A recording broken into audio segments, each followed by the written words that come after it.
It's 7 o'clock. Regular monthly meeting of the Board of Finance will come to order. Please stand for the Pledge of Allegiance. I pledge allegiance to the flag of the United States of America and to the republic for which it stands, one nation, under God, indivisible, with liberty and justice for all. As to seating of alternates, all our regular members are here.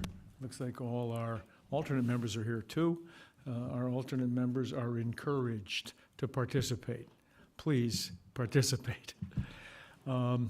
Let's see, approval of the minutes of January 13th. They were sent out, they've been available. Is there a motion to approve the minutes? Moved. Thank you, Mr. Wiley. Is there a second? Second. Thank you, Mr. Kelly. Motion made and seconded.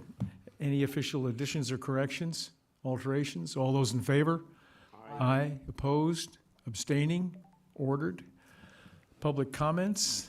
There are no members of the public here. New business? I think our, Bets, you want to roll this a little? The new business will be a discussion of the solar project. Gentlemen, it's yours. Tom, you want to introduce everybody and get the slides up and we'll get going. For those of them who don't know him already, that's Chuck Liddy and Jim Templeton. Chuck Liddy's the head of our Town Energy Task Force. Okay. And the Energy Task Force has been spending a lot of its time exploring various solar projects, which we've come and talked to you about at different times. There's two auctions that come up during the year to get various kinds of state money for these kinds of projects, and they come up in February and August. And remember, we went through one and we didn't win.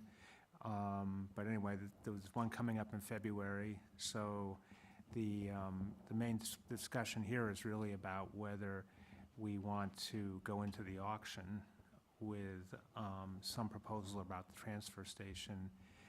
Again, remembering that the auction isn't binding. So it might, we'll go through what it would cost to go into the auction. Anyway, this presentation, which was unfortunately got to your desk maybe a little bit late, goes through the pros and cons of what it would mean to go into the February auction and what form. So without further ado, I'll let Chuck go through it. Well, the auction is not binding. Can you share with us the economics through the auction? There's some economics for each of the proposals, so we'll go through that in the deck. Okay. If I remember correctly, there's some outlay that the town will have if we don't go into this, just we go into the auction. Yes, you have to put upfront. You have to put an upfront amount in. Last time it was about 25,000-ish. If you lose in the auction, you get it back. If you win and you proceed, you get it back as part of it. If you win but refuse to go, then you lose it. And you said last time it was 25. What it is this time? Well, it depends a bit on which proposal we're looking at. Okay, we'll get to that. Yeah. Okay, so I guess tonight we are going to decide, I guess, whether or not to encourage the Board of Selectmen to enter this auction. I guess there's money in the budget to do this for the 25 somewhere, Dan? Yeah. Or are we going to? We would allocate funding from professional services. So the money is in the budget. I guess because it's in the budget, we're going to make a recommendation to the first selectman who would administer the budget. And he would have I suspect, the deciding authority on whether or not to, quote, risk the entry fee based on what we do and don't know. Correct. Okay, I think that's what we're doing tonight, so. Right. And so, Gentlemen? let Chuck run through the presentation.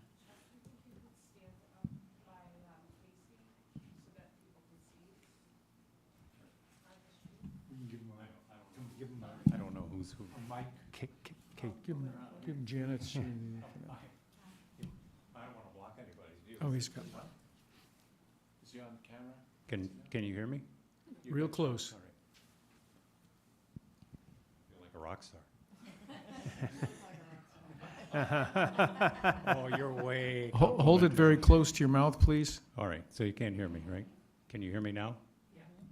Okay. So as Tom said, this is just a request to enter the state auction. It's called the NRES program, Non-Residential Energy Solutions Program. It's to qualify us for state incentives. Much like the carport project, which you probably remember, we were here, right? There's a much longer timeline to these projects. This is just the first step of many. Right now, we have an estimate of all the eventual costs of a couple of options we're going to present, and we want your feedback on what you might think is the best option. But the costs will get sharpened up during the course of the project, and we'll be back here for subsequent approvals should we want to proceed any further, assuming that we went ahead at this point. All right, so I just wanted to make that point.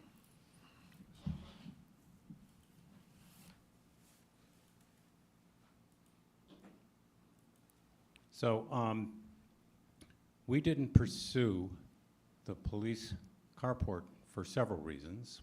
One is we discovered there was an underground tank there, which we would have had to remove, and it would interfere with the carport structure that we had planned.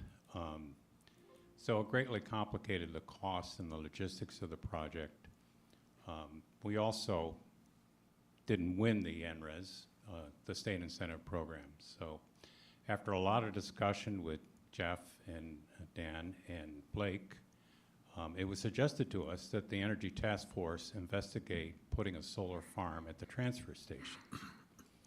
And the idea was we could develop a farm that would satisfy not just a portion of the town's electrical use, but we thought at a minimum all of the town's electrical use in just one solar installation, which had a lot of advantages. And the site was big enough that we thought we might be able to exceed what the town used and perhaps make some revenue from selling the excess electricity. So they asked us to look into that. And that's what the task force has been focusing on. So to that end, we issued an RFP, and out of that, we got a pretty good amount of interest. We got 10 responses. And what emerged were 2 ownership options where we would own the array, and not surprisingly, 9 options where they own the array, the developer owns the array and offers us a lease, or in one case, a bill credit. So one thing we did learn in this process is that we wouldn't be able to size the array to produce an excess amount of electricity. We would or would not? We would not. The slopes on the landfill dome are too steep. They're in excess of 15%, and DEEP would have to approve any modification to it. They're unlikely to approve anything over 15%, even if it was advisable, which we don't think it is. There's a remote possibility that just came up that we could do some site leveling up there. 2 days ago, if you'd asked me 2 days ago, I would have dismissed it out of hand as just going to be too costly. But there's a remote chance that it'll be less expensive than we think it is. There's one of the members of the Energy Task Force is investigating that right now. There are other towns in Connecticut that are using this option.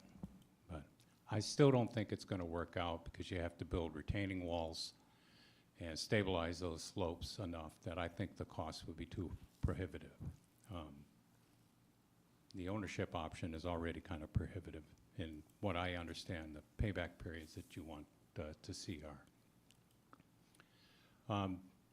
So I mentioned there were 2 options that we wanted to talk about tonight. One is from a company called Viraji, who has a lot of landfill experience, and they're offering us a lease option, and we could choose among bill credits to receive some money back as well. Or Green Skies, who also has a lot of landfill experience, And it's based largely on this amount of experience and our discussions as we did our due diligence on them, that we thought they would be the choice for ownership. So, you know, it's possibly an opportunity to, you know, make the transfer station less of a cost, you know, get further benefit from the transfer station. There'd be, you know, we could, if we took the lease option, do it at virtually no cost to the town. And, you know, because we wouldn't own this, and we wouldn't be responsible for any of the construction costs. That Viraji would own the lease, and they would pay us a small lease for the right of doing that. And of course, it removes the risk of ownership from us if we were to choose that option.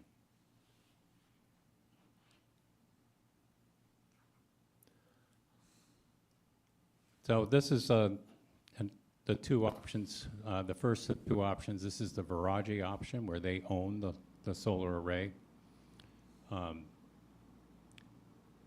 And all I've done is summarize here in the spreadsheet that I've sent everybody. So all the cash flows and how they stream in over time are available to everybody. I think Betsy forwarded it to everybody on the Board of Finance. So the initial cost of the array, I've lifted to $5,000. I asked Dan what we should put in there for legal review of the agreements, and he thought that was a good number. So, but other than that, Verigy owns and you know, assumes all of the risk. In turn, they gave us two options. One is a lease, which they're going to have to do regardless to demonstrate ownership of the site, or a bill credit. You can see the bill credit has a slightly more accumulation of cash over time than the lease option.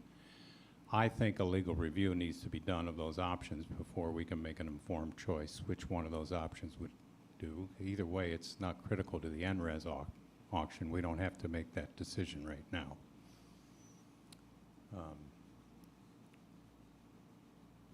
And we've asked them to sharpen their pencil a little bit on this, but there'd be room, you know, after the auction to do more negotiation around whatever option we choose. I'm sorry, I see all those numbers, I have no idea what any of them mean, not I one. apologize.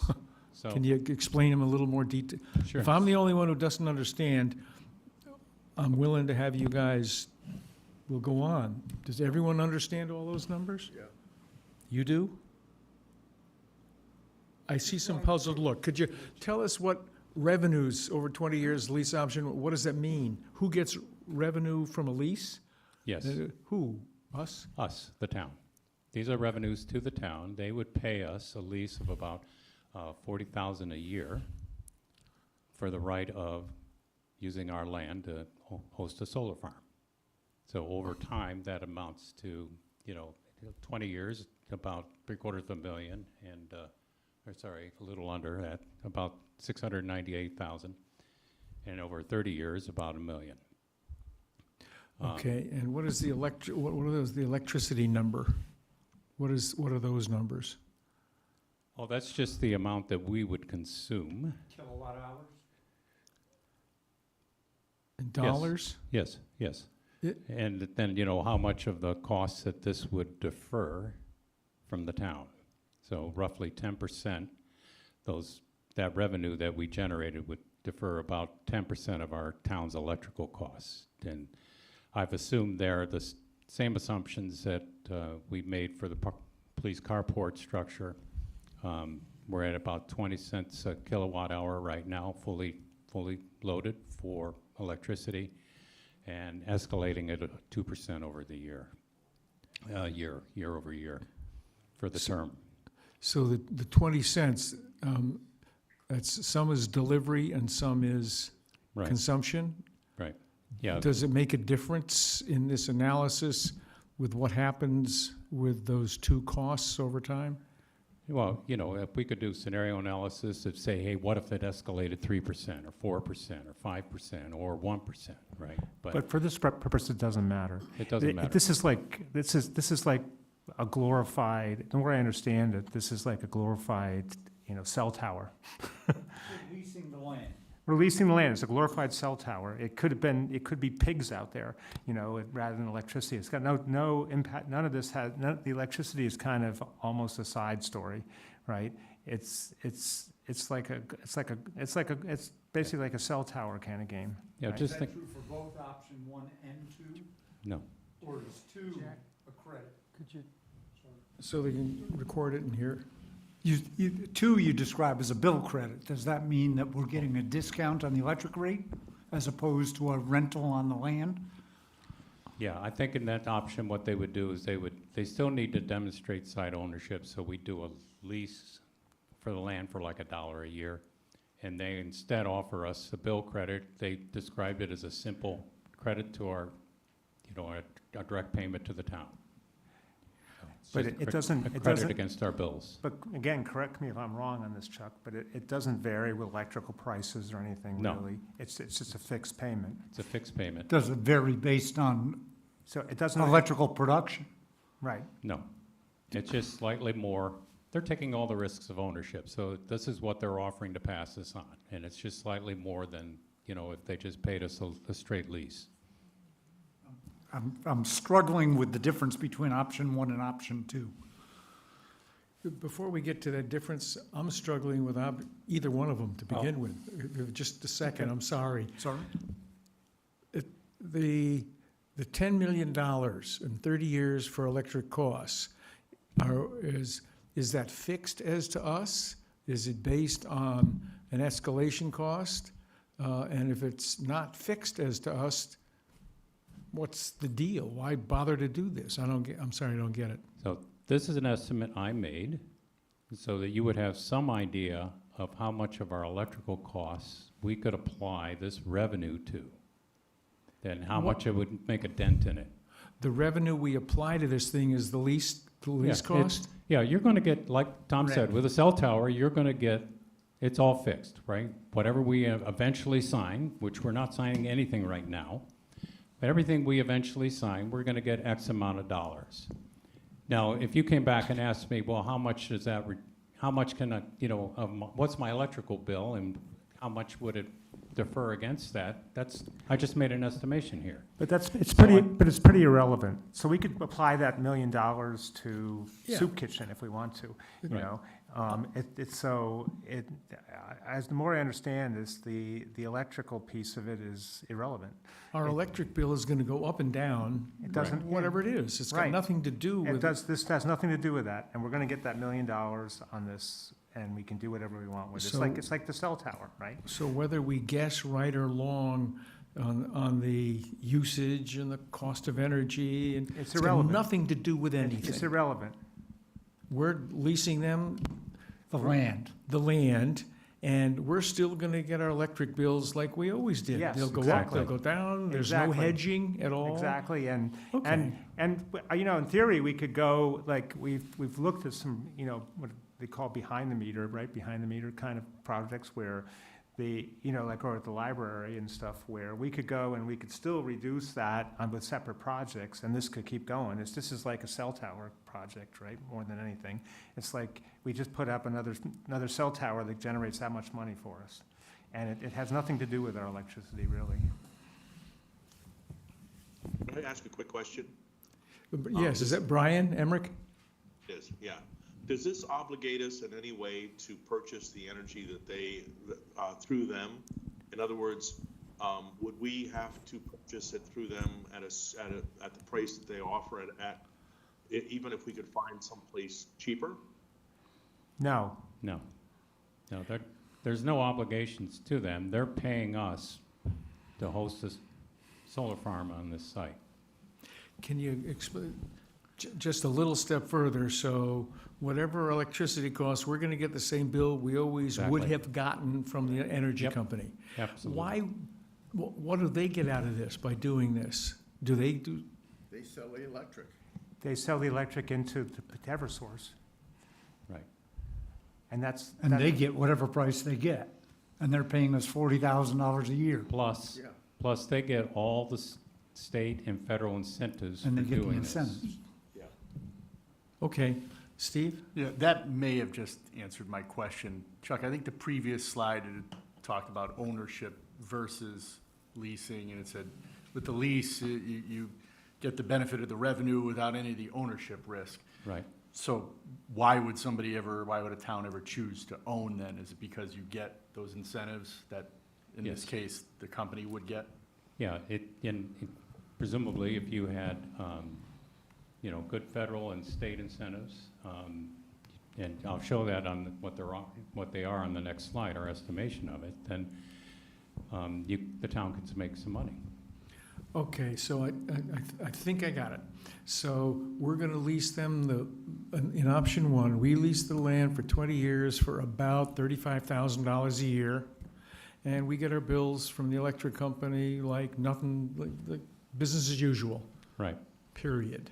yep, And they get all sorts of advantages because they do things we don't do anything with. yeah, you'll see it, you'll see on the next slide, if we were to own it, right? So you'll get a hint of how much money they're gonna get from doing that.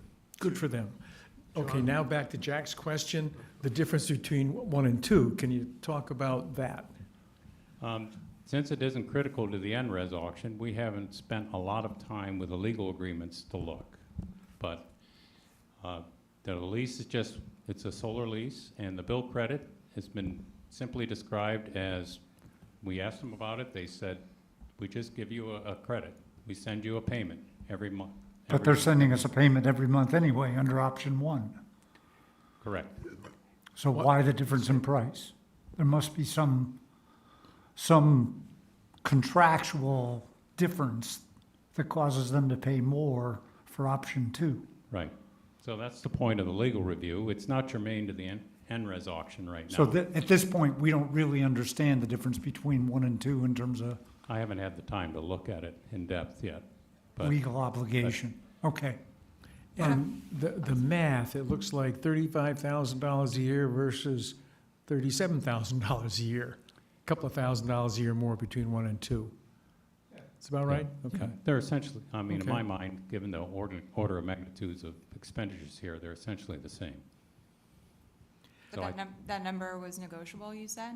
I think all of these numbers are negotiable after the NRES auction. 'Cause Where did those initial numbers come from, that almost 40,000 a year? Is In that the based R- on what they've done with other towns? In the RFP, they responded with proposals. That was their quote. So these are their proposals. Oh, I just mean, where did the quote come from? I mean, how did they get to that number? Based on what they've done in other towns or the acreage, or, I mean, where does that No, number they know come what the from? federal incentives are. They know what the state incentives are. They took a look at our site, albeit high level from the satellite. They mapped out how big the array could reasonably be, so they knew how much they would produce. So after that, it's just arithmetic to figure out exactly how much money they could end up making over time on this. They know, they know how to navigate the federal and the state incentives. But it was their math, Correct. and part of their math was offering us $37,000 or $40,000 a month or a year rental costs for the land, Right. basically. But we got a bunch of different quotes, and a lot of people came to the same, relatively the same number. I'm Okay, sure- the yeah. numbers weren't that much different. Yeah. Okay. Yeah, John, just, when I look at this, I look at it from the standpoint, there are two options. Either we get money or that land sits fallow. The way it is, we get nothing out of it. This way, we give the town some revenue to offset other costs. We can sit here and we can say no, and we get nothing. If we say yes, the risk long-term is two. Number one, we don't get the money they promised us, but the risk of paying that depends on how long this place stays in business, okay? So if we sit there and we do nothing, we don't get anything whatsoever. The one concern I do have here is that the transfer station currently abuts the Stevenson property. which is a potentially quite valuable hunk of land right on Route 67 that could be used eventually and sold. And there are some concerns about ground contamination and things like that. But that Stevenson property, just around when you come down Main Street going east and you make a right on Route 67, it's just past the entrance to Route 84. That is a potentially valuable piece of property to the town for expansion of its commercial district, okay, and commercial usage, and we need commercial revenue, commercial tax revenues. But to me, as long as there is no expected impact of this upon the eventual potential value that the town could get out of the Stevenson property, then to me, this is virtually a no-brainer. Okay? Well, I mean, we've got the cell tower, we rent the cell tower, Dan, and we've never been able to use, we wouldn't be able to use that property for anything else anyway. Okay? What would we be able to use the transfer station property for? Nil. So I think, I look at it from that standpoint, and I say, is it a gain or is it a win? And I can't tell you well, what let the me add eventual one- amount is gonna be. Let me add one more little thing to that, right? There's always the thought that saying no now might raise the value later, but my sense with this game is the value's going down because, I was a little bit disappointed by whatever we got out of this because I feel like Fairfield and a lot of the people that were early movers on this got a lot more value out of their property when they did this, but than we can get now. But I don't think it's just us. I think that the value of this stuff is going down, right? And so I think in the future, we're going to get less, or you're not going to get There is- more. There is some Because evidence. the option and the opportunity, the more people start leasing land for these types of facilities in other towns, and you see it all around the The less state, they're willing to pay. okay? The more will be available, and the value of ours is going to go down and down where other towns are taking advantage of things like this. But the other point here is the federal incentives themselves are under attack right now with the new administration. We're not sure, it's anybody's guess, whether the federal incentives will persist even through the end of the year. So if we choose to wait and not do anything, in any option, whether it's they own the farm or we own the farm, the revenue that we would get would decline on that. To John's point, and one other, we lose control of the use of the land. Has who in the town, I guess I have to ask Dan or Tom, who in the town is going to assess what the risks are of losing that control of what might happen there? I imagine because it's a landfill, it's virtually nothing, but I certainly don't know. Someone needs to ask that question. I think given that the landfill is capped right now, I don't think we could build anything on there, John. So, we're in a situation where this might be the only thing that we could put on there. Yeah, and I think as Chuck alluded to, we spent a lot of time with Jeff and Blake initially about this, after we realized we really didn't want to do the carport thing, we went and tried to look for what's the next best option to try something. And it was their consensus, really, that the next best option to do something is on the landfill. Someone's looked at it. That's all at this point. And to John's point, do we anticipate any negative from the potential future use of Stevenson by some entity because there is a solar farm uphill from them? I guess that was John's point. Is there any, I don't know. I can't think of anything off the top of my head. I don't think the arrays would be, and Jim can talk about this perhaps a little bit better than I can, but I don't think the arrays would cause undue light on, if I've got on that property, it's far enough downhill that I don't think it would be an issue. Even if it was, even if you cleared all the trees between, up on that hill and line of sight down to where that property is.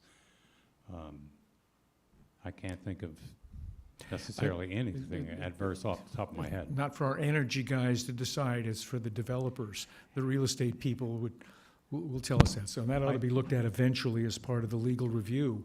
And I should mention as well, whatever company we choose to go with, should we go any further, they will come and answer all your questions face to face before we do much of anything. Okay, thank you. Are we ready to go to page 2? Just a quick question, Chuck. yes. If we go with the lease option, and I haven't had a chance to review the contract yet, and I'm not sure if we even, without legal review yet, is there a security deposit that they are going to be putting up based on if they are going to stay in business for 20 or 30 years? I don't know. I haven't looked at it enough to know yet. I mean, Woodbury's been going through this not from the town perspective, but from a corporate perspective, right? And with their corporate things, when I've talked to them about it, they said, well, you should definitely get some form of bonding or something from the company if you go forward with it, to kind of give you, something up front to hold if they go out of business, or, if there's some problem with the cleanup or whatever happens in the end game of it, right? John, I think, Dan, I think you're right. Part of the checklist of things under the legal review is to consider some kind of surety, Yeah. whatever. Yeah. But certainly not tonight. We don't have to decide that. It's not in our purview to do that. Okay, now we'll go to page 2. So Okay. Page 2 is the Green Skies proposal, where we would own the array. They also gave us a lease option, but it was far less than the Viraji option, so we didn't even present it here. But in this option, it would cost $2.6 million. Something happened, you're not, keep it close. Hello? You have to talk into it straight. You can't, Okay. yeah. So in this option, it would cost about $2.6 million to build the array. That includes site costs? Yes, Okay. yep, that's their estimate. But remember, it's an estimate. And as we do the engineering on this, and then we come back with the actual costs after the engineers have weighed in on what it really is. These are their high-level proposals based on what they've seen from satellite imagery and other projects they've done. They're making assumptions on what's subsurface that need to be Well, borne out. they know it's a capped brownfield. Yeah. And, I'll talk about it on the next slide, but there is some, we need to find the as-built for when they close that drawing, but we haven't been able to find it so far. But I can't make this point enough. These are just estimates at this point. You're not approving these cash flows, so I don't want you to get hung up on that. I just want you to give you a preview of what the costs would likely be. They're ballpark at best at this point. Because we have to pick a partner, whether we're going to go for an ownership option understand. or a lease option. I'm just trying to deal with the words. If it cost $4 million to build this thing, and we pay $4 million to build it, and we get revenues of $4.8 million, we get $8 million in revenues. Is that correct? $800,000 in revenues $800,000 net. in revenues, so it's actually less than the last option. And so what's the business model where there's time and there's a payback? If we get 800, where's the cost? We just get $800,000 to do this. There's something missing from this that doesn't. Oh, the revenue side of it are those federal incentives I was talking about, right? So we'd get $1 million back in Yeah. those, right? We get 3.8 in the state incentives. right? We wouldn't be able to sell any excess electricity, which we had hoped to do to pay for the thing.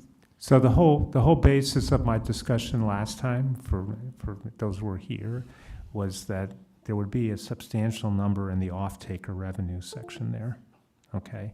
But we can't, You used language I didn't understand. okay. Offtake.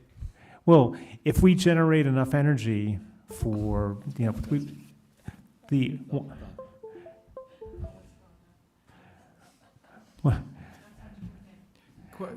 I don't understand, well, no, but you don't understand how, you don't understand why these guys want to do it, right? Why the business model, why the green skies would want to do it.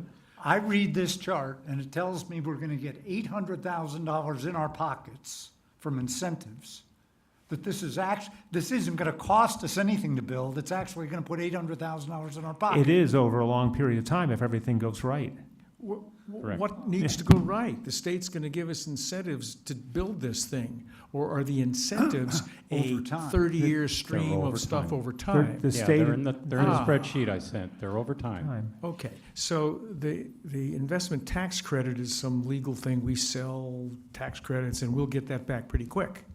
That comes back once the array is operational. So worst case would be Q2 of 2027, Within a couple of years.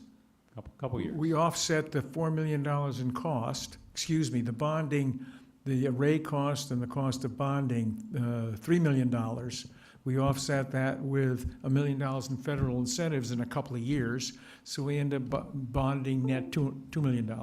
And then that the right? majority, yes, and then the majority of the state incentives would come in over time, about 20 years, and then they decrease a fair amount, but they do continue on in a small level for the Okay, remaining 10. So that's where the payback comes from. So you'll take us at some point to where you develop $3,800,000 in state incentives. Yeah, it's a function of the state auction price that we bid into. It's a reverse auction. So, I mean, Where are the revenues for the energy we generate? That's On what this this, chart. here's the thing, this is what I've kind of realized with this. This whole program, all the state's doing for us is fixing a price that we sell our energy back. So when you say state incentives, all the state's really doing is allowing us to sell energy back to Eversource for what we produce here at a certain price, right? So when it says state incentives, it's almost the same as, it's kind of almost the same idea as what you saw back in the lease thing. It's just that we're selling energy to Eversource. All the energy we produce, we're selling to Eversource every year at the price that we get into the auction at.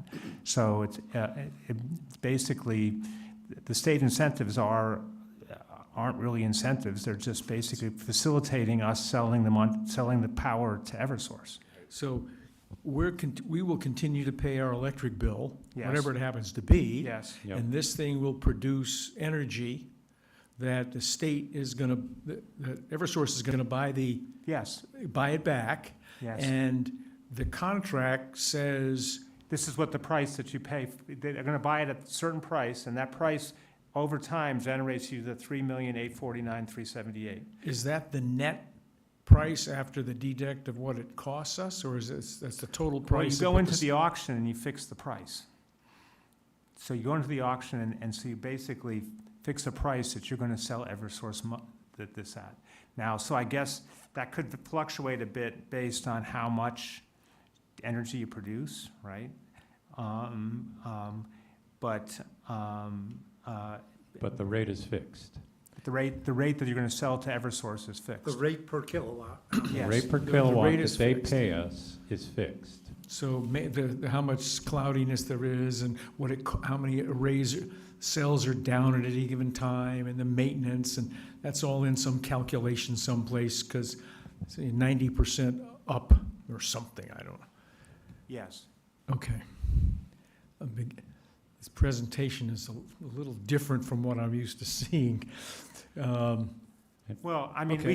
he could go into the detailed financial analysis sheet, but we would be here all night about that. Yeah, But and the- I did send it to everybody. Yeah. I didn't understand it. I'd be happy to go Sorry. through it, but I didn't think you'd want me to go in that depth for a So a the- decision to enter the NRES auction or not. So This the $3.8 million isn't state incentives, it's sales of power to Eversource. No, it's a state revenue that they give us. It's all facilitated, it's both. It's all facilitated by the state. Who are we getting money from when we put kilowatt hours into Eversource's grid? Eversource is paying us that money. Right. Through And the- is that part of the 3.8 million, or is that all the 3.8 million? That's all the 3.8 million. Yes. Yes, it's a state legislated rate The state is just facilitating it all, right? and facilitating it, but the state isn't involved in the transaction. In any way. After the fact. We're billing Eversource, where Eversource is paying us for the power we put into the grid, and we're paying Eversource for the power we withdraw from the grid. Yeah, again, it's Right. the same as the lease story. It does nothing for the rest of our electric bills. We can do anything else we want with the electric bills. So,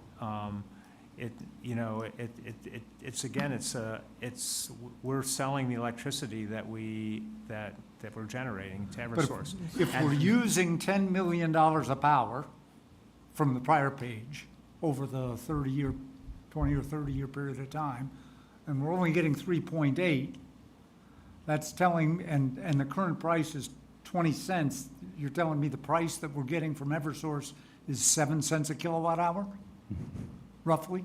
No, because our rate is, correct me if I'm wrong, 9.7, Dan, for the supplier rate? 10.1. Oh, it's 10.1 now. Oh, okay. And the rest is in the distribution and transmission charges. No, I understand on the bill side, but what I'm talking about, what we're selling to Eversource. What Oh. we're generating from the solar panels, it would seem we're getting about 7 cents a kilowatt hour in this math. Is Yeah, I mean, that that- true? No, it's 16 cents a kilowatt hour. This is Brian. Can I just make a point, please? It seems to me like it seems to me that what you're looking for really is the approval to 25,000. And the option putting on the table are essentially low risk versus some risk. So I think it was stated earlier that it's a no-brainer that we should go ahead. And it seems like we're kind of getting into the weeds discussing something that we're not ready to discuss. The real question, I want to put the 25,000 in this. And with respect, I think the answer would probably be yes, from my perspective. Brian, could you speak closer to your microphone, please? I think we're having trouble hearing you, understanding you. Yeah. Okay, I'll summarize it very quickly. I think what you're asking for is the 25,000 to move ahead with this, get into the auction. I think from what you've shared, it seems like it's kind of no-brainer, as someone else said earlier. I think right now we're discussing nuances of a no risk versus a some risk model that we're not ready to really discuss, and the information isn't all there. At this point, all we really need to decide if we want to go into the auction or not.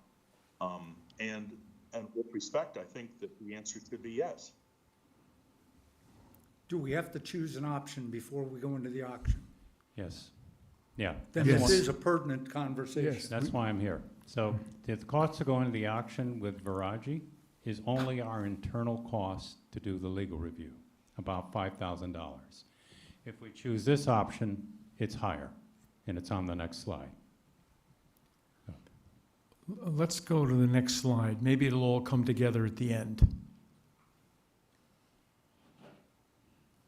So for you to build an array, there's several things you have to do, right?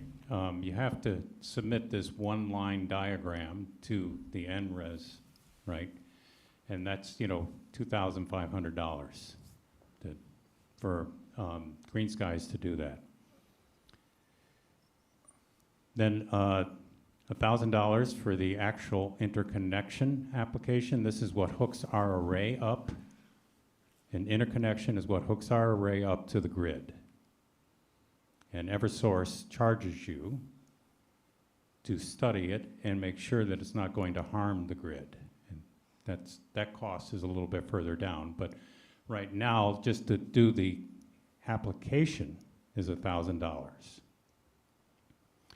To apply for NRES, the state incentive program, it's $25 a watt. It's based on the size of the array, so it's $15,975. If we lose the bid, we get all but a small administrative fee of $3,400 back. Then comes the impact study for interconnection. And that's $25,000 up to $75,000, depending on the type of interconnection study they do.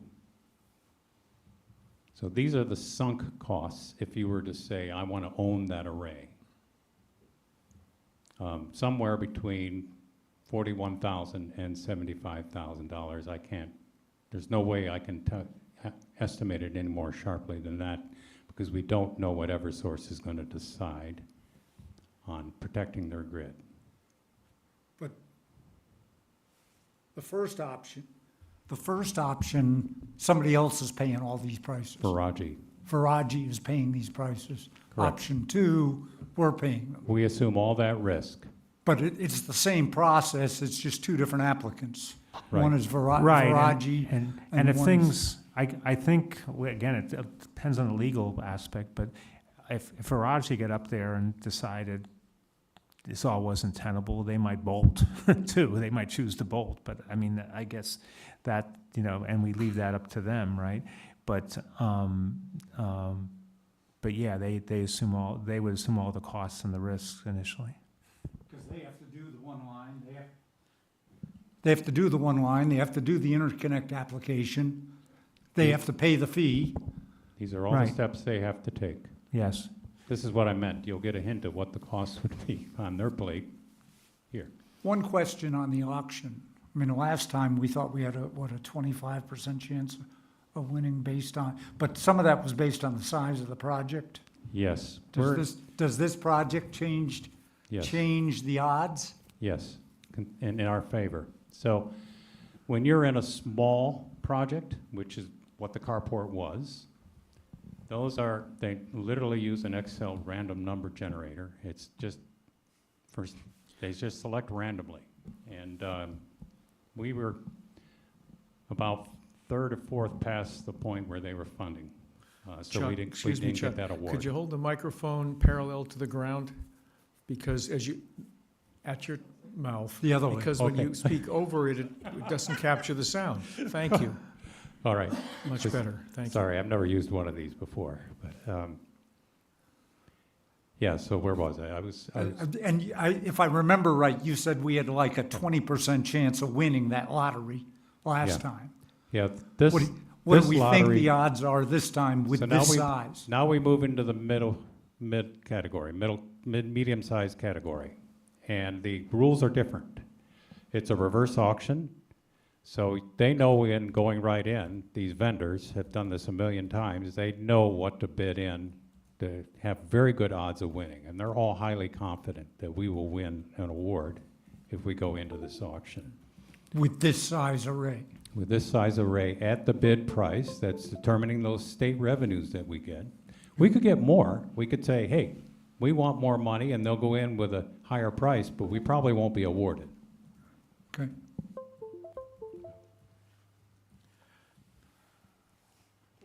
This is trying Betsy's patience. Can we go to the, okay, so Jack has established, here's a timeline, there's money to be spent. Whoever owns the project is going to have to spend the money and live with that timeline. Right. Okay, I think we can go to the next page, because we understand that. John, one other question.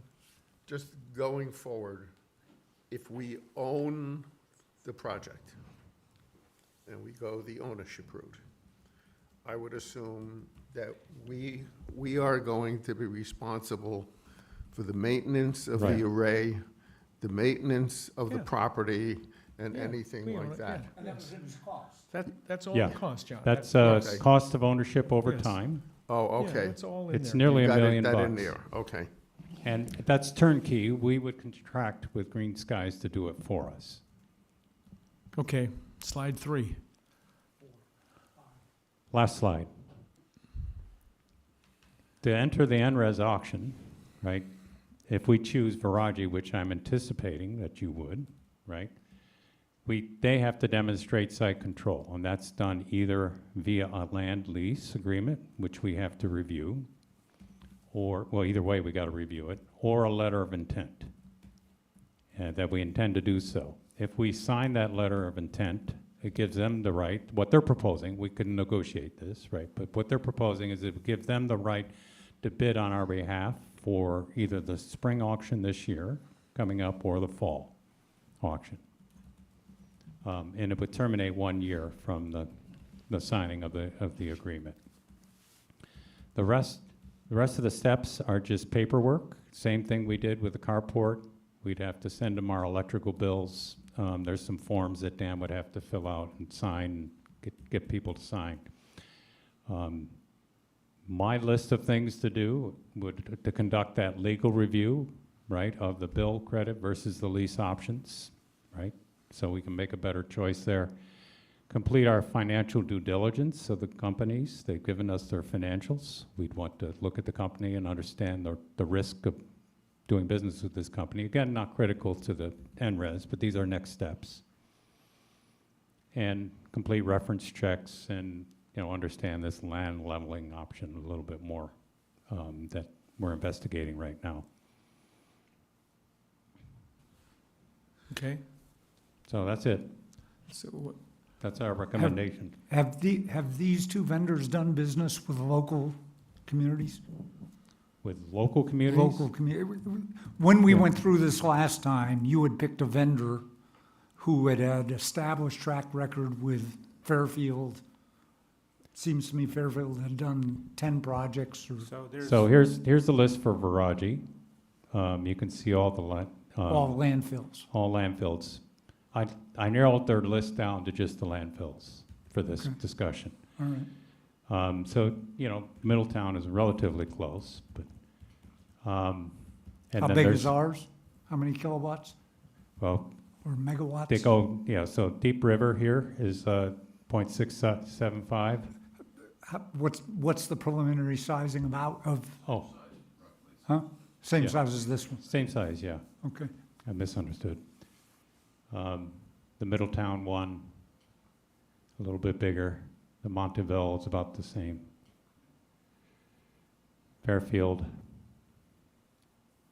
Oh, now we switched to Green Skies. They also have a long list.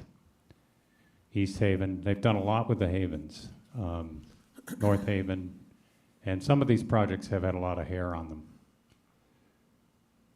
But West Haven, New Haven, Weston is the one they're landfilling right now.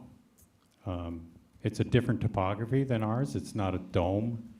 It's the opposite. It's kind of a concave filling of the landfill, so it's easier. You don't have to worry so much about retaining walls.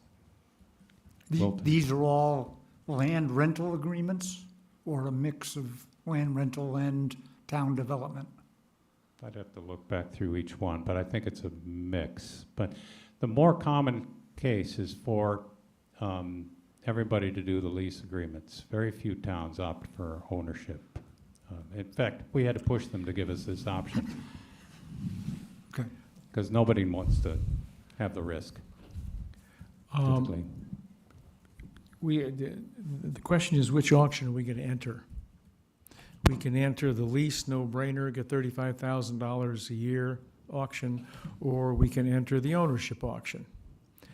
If we enter the leased auction, then someone else enters the ownership auction and has all the risks and potential rewards based on their financial model and what really happens over time. Is that correct? So we don't own it and have any risks about sunshine and cost of maintenance and. Right. Okay. Right, all that ends up in the final agreement. Now, the question for us is which auction are we going to enter tonight? You've shown us that for the initial borrowing of $3 million less $1 million in a few years of federal incentives, we'll have a $2 million bond for a bunch of years of taxpayer money. We're going to commit to that if we do it. And for that, there's some reward over time based on the $3.8 million we're going to pay Eversource, and some other number, is that the 10 million? I don't know. Some other number that we're going to get from operating the farm and selling money into the grid. Or, excuse me, using it ourselves, I'm sorry. Yeah. The 3.8 So- million we would receive from the state if we owned it ourselves. It would help, see- it help defray the costs And we would pay $10 million Correct. in energy costs. by my estimation, yes. Okay, so we would have a $3 million saving Yeah. over 20 years. Almost more. Excuse me? Almost 4. Almo- 3.8. Call it 4. It's $200,000 a year, is that? Yeah. So tonight our decision is, do we want to be owners with all those rights, responsibilities, costs, and risks, and get $200,000 a year on average? Or do we take the no-risk option and get $35,000 a year, rent the land, and one and done? Is that the basic That's the- decision? Well, but the number there, I don't know, I don't think your math's quite right to me. Give me the right math, I just, Well, I mean, so the net revenue up there of 843,995 sort of, I don't think that, I don't think we're making like $200,000 a year. That's over X amount of years. I you know. forgot to subtract the total bond, average annual bonding cost from the 200. Yeah. Right, okay, and I can't do that in my head. So so it's $100,000 maybe? I don't know. This is the number we need tonight to Well, tell you it's- which it's auction we in- want to go.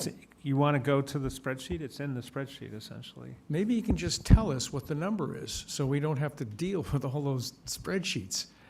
Okay, but We- there's a summary. We can take $35,000 or $37,000 a year, no-brainer, one and done, or we can take taxpayers' money, bond money, go back and forth, get incentives based on whatever they'll pay for whatever we produce in energy, and there's all sorts of risks in that. So the Well, question is, if click- you take all the costs of bonding, There's the summary. Click on the Green Skies ownership by all, okay? And if you go down a bit, you can get a sense about, go over to the right.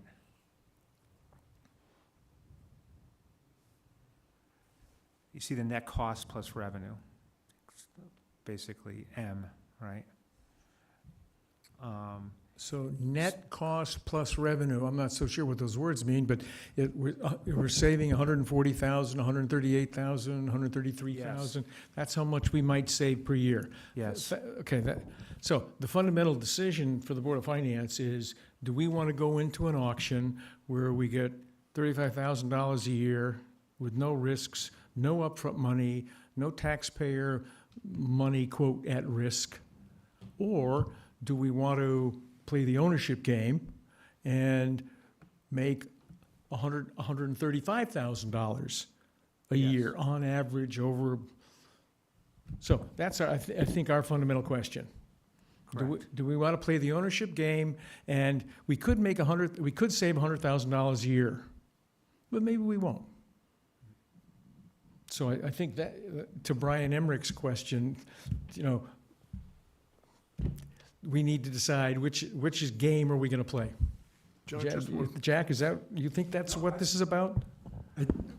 I think you've summarized it, knowing that we gotta make the decision one way or the other. That's the question for tonight, and I suppose there's a third one, which is we ask the group to do more analysis, and we don't do it this month. We don't have I'm not an time. advocate of that, but We don't have time, because which is disappointing. Yes, Kathy?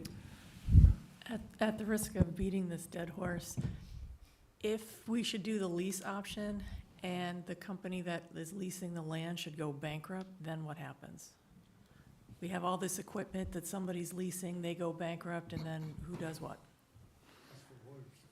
That's all part of the legal review. Okay, I mean, that, Part of the legal review. Yeah, probably, I'm sure the lawyers will protect us. okay, yeah, that was just my only question that hadn't been answered. And but- we did ask that question. Okay. But to the vendors, right? So you got to take their answers with a grain of salt. Chuck, if I look at this, it looks like, is the payback 11 years on this spreadsheet?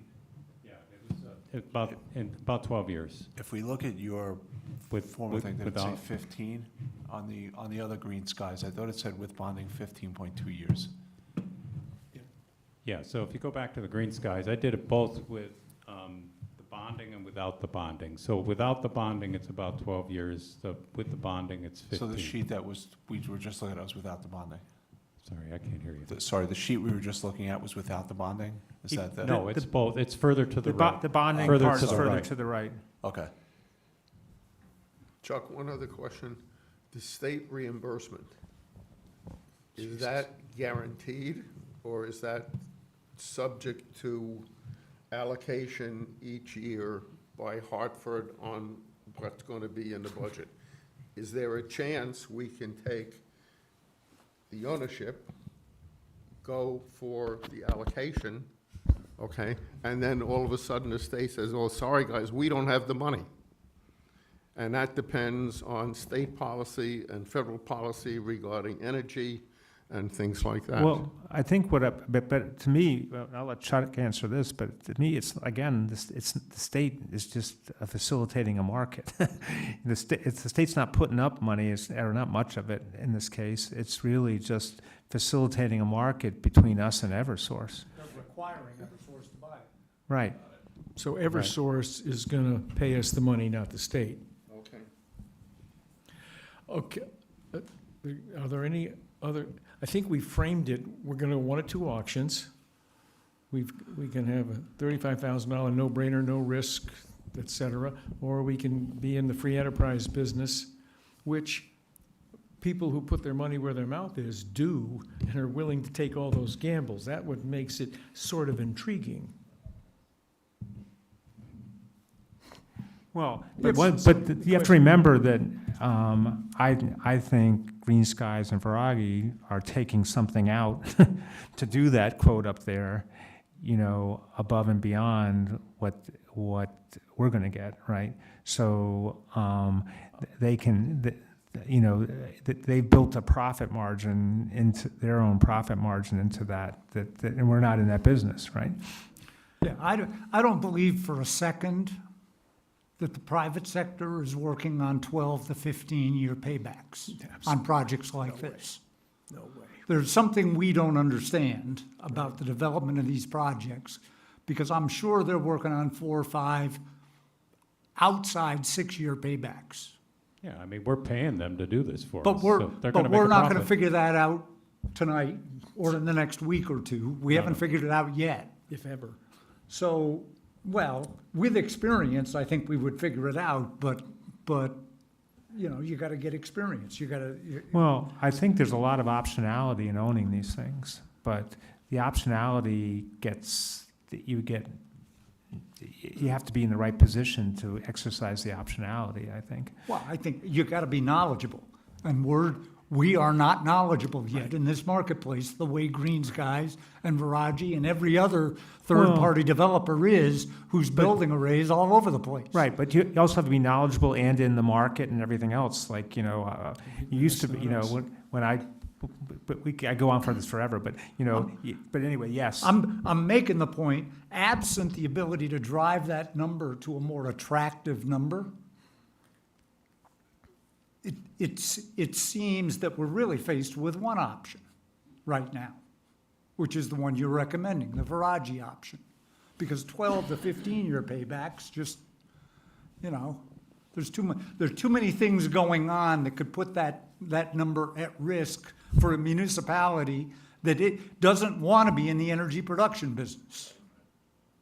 You know, we own a piece of land that's not worth anything to anybody else. My only concern would be, has anybody raised a risk that putting this array on top of the landfill might have a risk in and of it, you know, might have some undisclosed risk, we need access that disrupts the project. And if the answer to that is no, none of these, you know, the landfill's basically a static piece of land going nowhere, then, you know, it seems to me that we just have one option here to consider tonight and vote on. Well, you're mirroring our thought process, so I agree with you. I mean, DEEP is going to control ultimately whether this array is built or not. So, but these companies are used to dealing with it. I'm going to bring us back into Robert's rules, because discussion on something like this really should be based on some kind of motion. And Would you like a motion? I'd like a motion from Mr. Kelly. Yes. Is there a motion, Mr. Kelly? Motion to move forward with the Viraji option as laid out in the presentation. The lease. The lease. The lease option. The land rental option with Viraji as the developer. Is there a second? Second. Is there a second? Now, are there any more questions? We can talk about everything we already talked about, or anything you want to talk about now that we have a motion. I mean, ultimately, we can still decide that we don't want to do the project, right? This is just about whether or not we want to go to auction. Is that correct? And risk well, there's only a, what, a $5,000 risk? A legal review, $5,000 $5,000. 5,000, risk that it's, Okay. for us to contract for the legal review, because we don't do them internally. any other questions? One point. Yes, Brian? Yes. It seems like another way for us to look at this is that, as you mentioned in the presentation, some of the towns have more than one of these. This could be our just toe in the water to test it out, and potentially, if it does work out and it's a good model, we could certainly look at it elsewhere within the town confines. That's certainly, once we Yeah, well, I become agree. knowledgeable. I agree. We never got our toe in the water with the carport. This is a little bit bigger than our toes when we wanted to, but it gets us our toe in the water, right? And we can do other things later if it works well. Closer to the microphone, please, so everyone can hear. Wasn't that the solar farm is meant to power everything, though? I mean, there wouldn't just be a If- toe in the water. It's It got- would be all of the water. No. wouldn't it? It would be 75. It'd be none of the water, in some sense. It's like I said at the beginning, it's a cell tower. You know, it's like we're just selling it, our power, it's everything, we still It's your have all business. the, whatever we have to do with power. It's just like generating a revenue stream. Steve, Kim, anything? Any thoughts?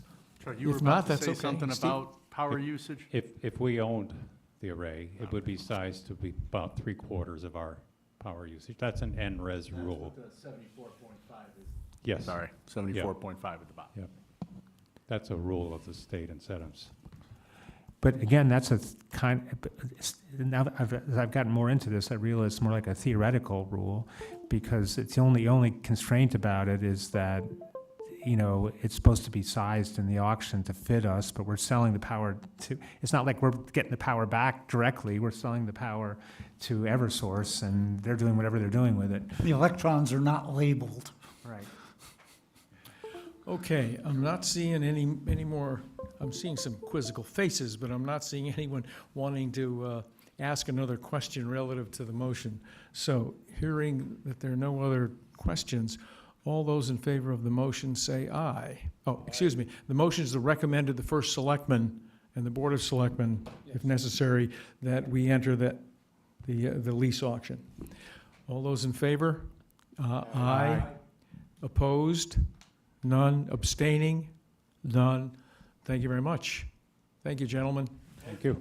We'll go to our next item on the agenda, and you're more than welcome to stay. Financial review, First Selectman's report, I'm sorry. Anything from Jeff that needs to be addressed? No, Jeff was in and out today, so I didn't get a chance to talk with him, but I don't think there's anything we need to address right now. Dan, FEMA update? So we met with FEMA, Betsy, myself, and Blake, who now are kind of the core FEMA team. We met with FEMA just to hammer out what the final number is and reimbursements will be. And Betsy did an incredible job putting this all together. And it looks like about $8.5 million in what our initial FEMA reimbursements will be.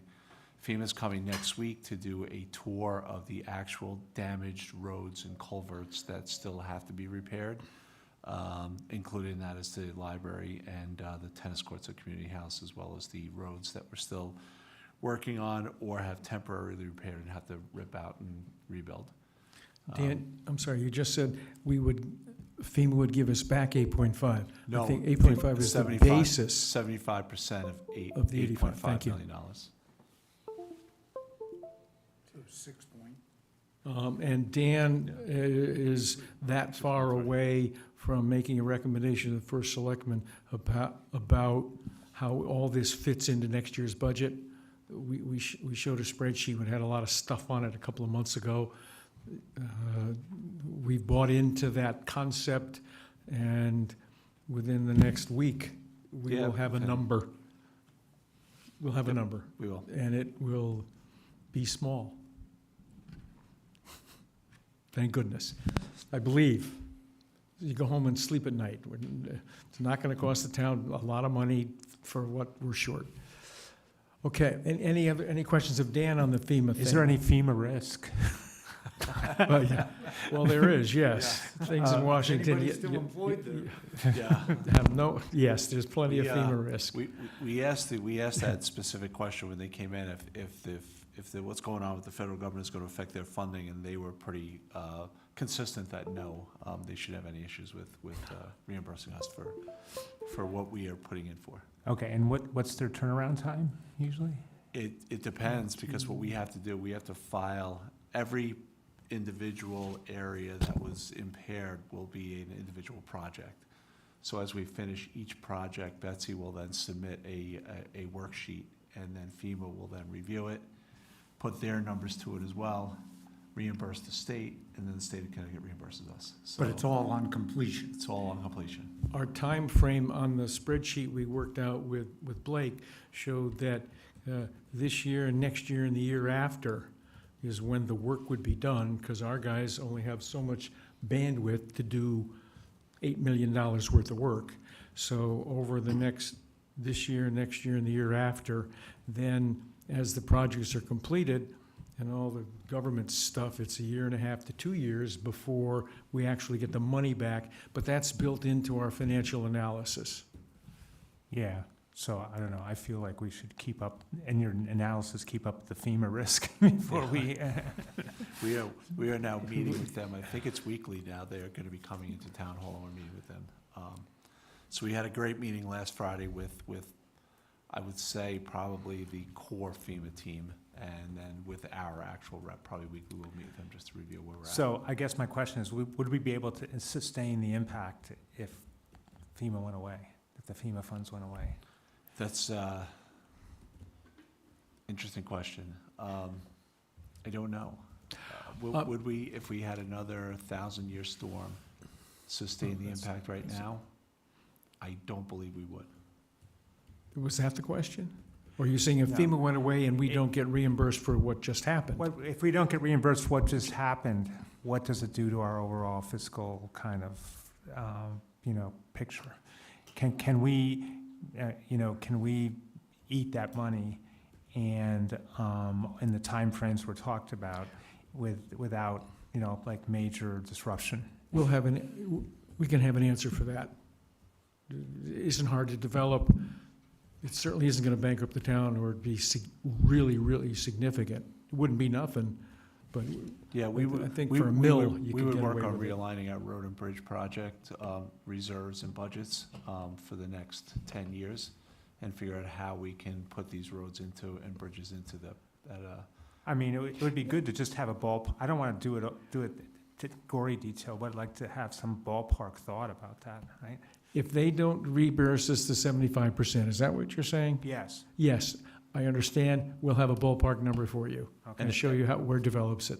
If We can- we actually put the budget into the Dropbox today, so if anyone has a chance to take a look at it, if you look at the roads, you can see the areas where FEMA's reimbursement would be in and out, and you could probably come up with an assumption of where it would be, Tom, based on that each year.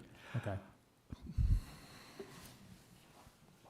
I think your question goes, if we do all the work in accordance with the plan and then FEMA doesn't pay us, that was Exactly. your question. Exactly. I don't think that, Dan, No, he's that's asking, it- There, and It's a different question. If you look at our road budget, the ones that I took out, took debt service, if we put them back in the road budget, that's what it would be in the timeframe of when it would be done.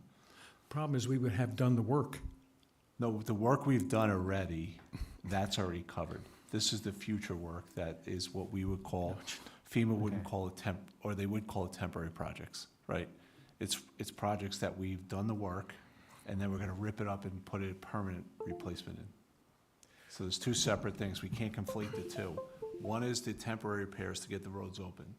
FEMA calls that permanent work, believe it or not, because we're not gonna do any more, because they think that's good enough. So if you look at Old Waterbury Road, for example, Old Waterbury Road, what we've done there, it's done. It's good enough to FEMA standards. They're not gonna change that. We're not gonna rip that up, put a new culvert in. So if you look at Bates, is it Bates or, shoot, hold on, I have it right here. Bucks Hill. Bucks Hill.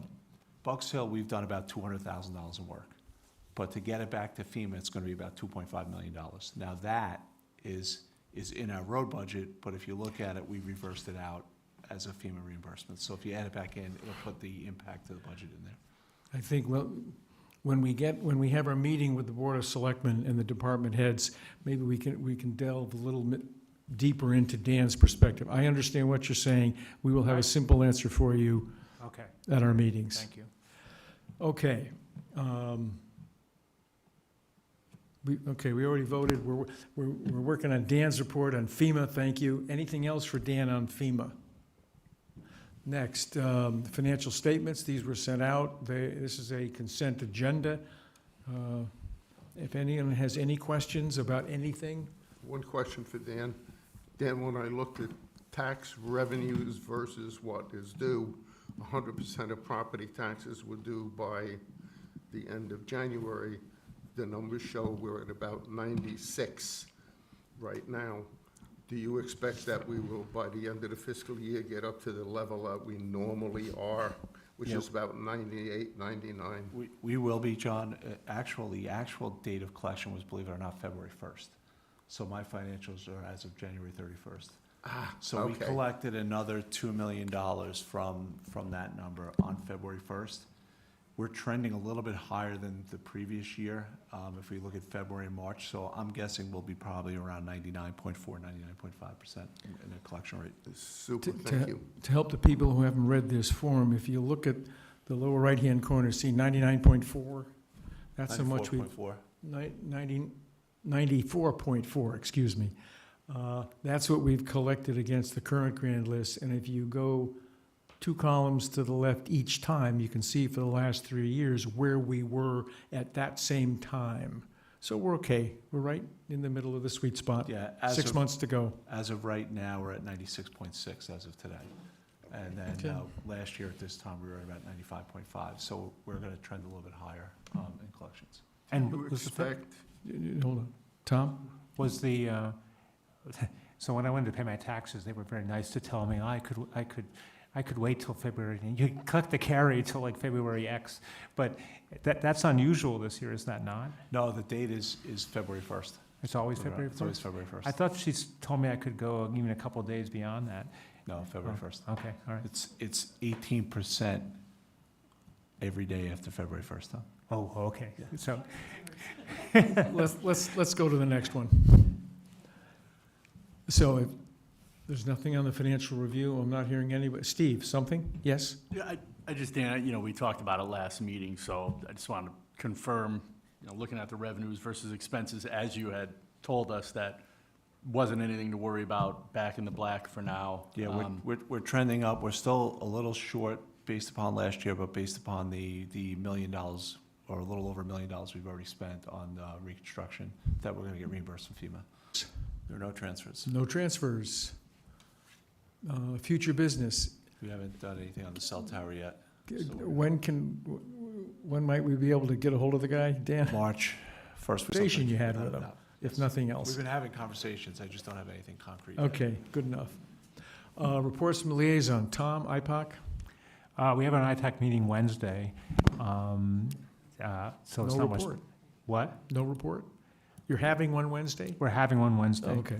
But the end of year totals were up 4.3% fiscal year to date for the pension fund. And we were up 3.9% at the end of the year for the library fund, and we were up 3.5% for the reserve fund. December was a bad month.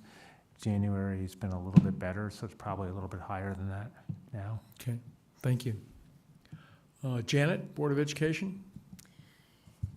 Town of Middlebury, a financial audit flagged a deficiency which could affect their bonding rate, which would in turn affect Region 15's bonding rate. Yeah, I guess generally the region would be one grade below the lower rated town. And so higher interest rates could impact annual budgets going forward. Board member Richard Spirito from Middlebury, longtime Board of Finance member there, then a Board of Ed representative for 15 years. He passed away the end of January. And they're doing a moment of silence for him tonight at the Board of Ed meeting. The ADM report came out.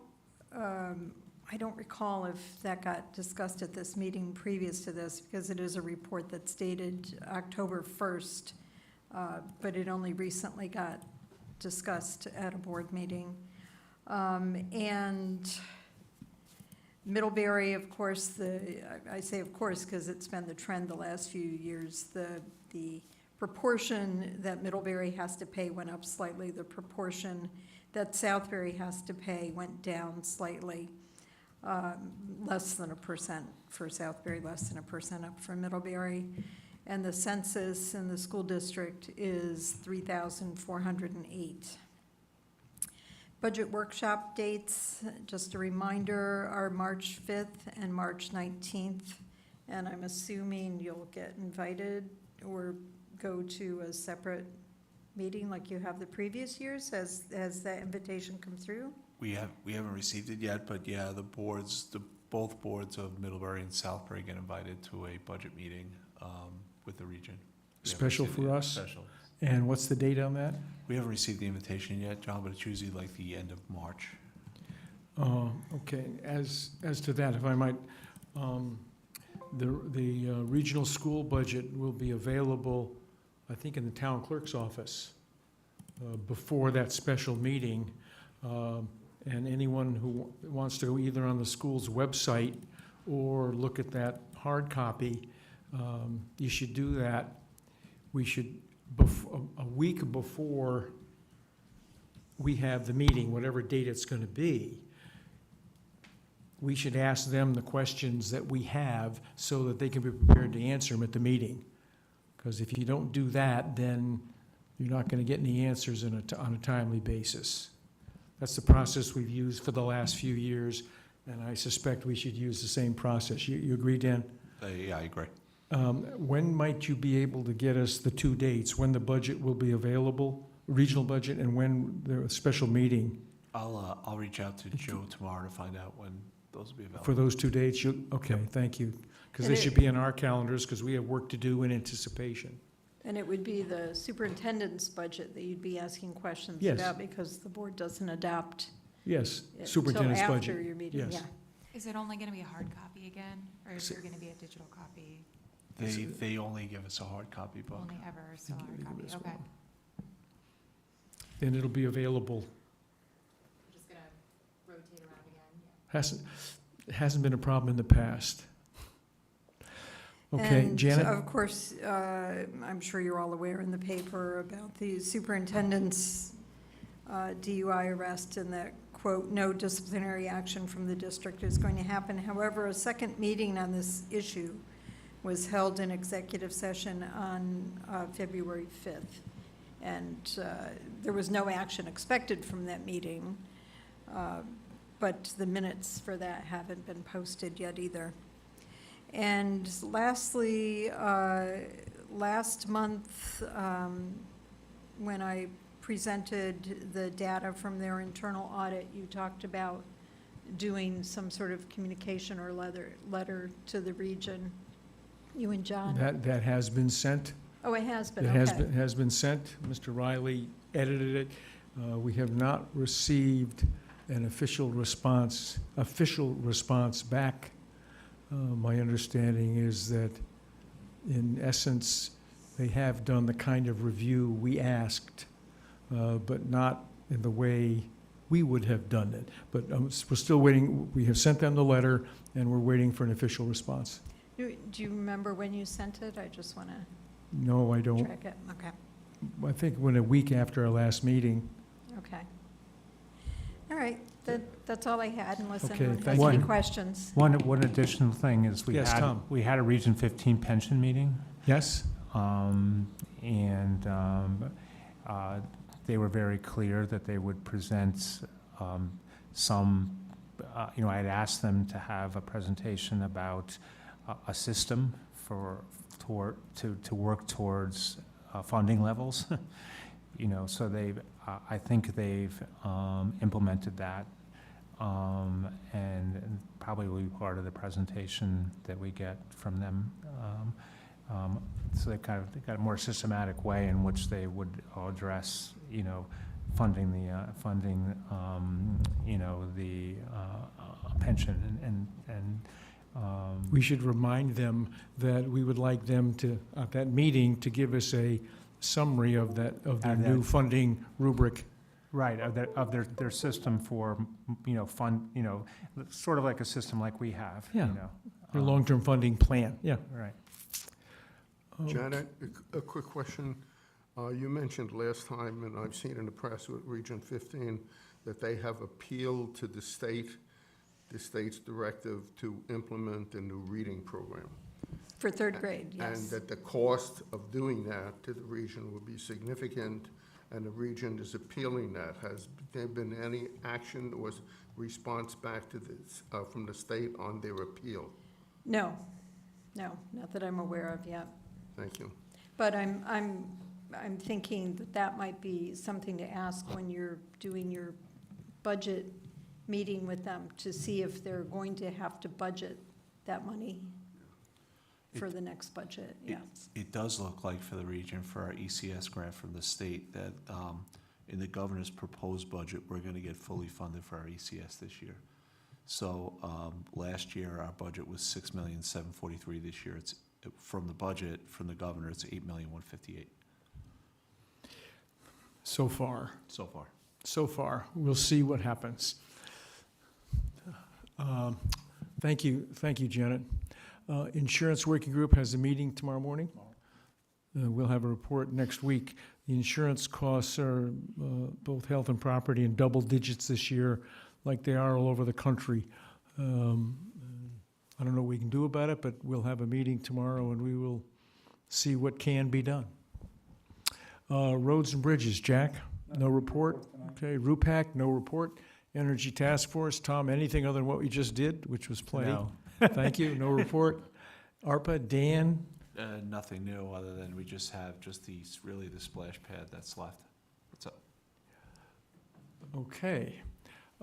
It would be appropriate to add something to the agenda if it were a burning item. I'm not aware of any.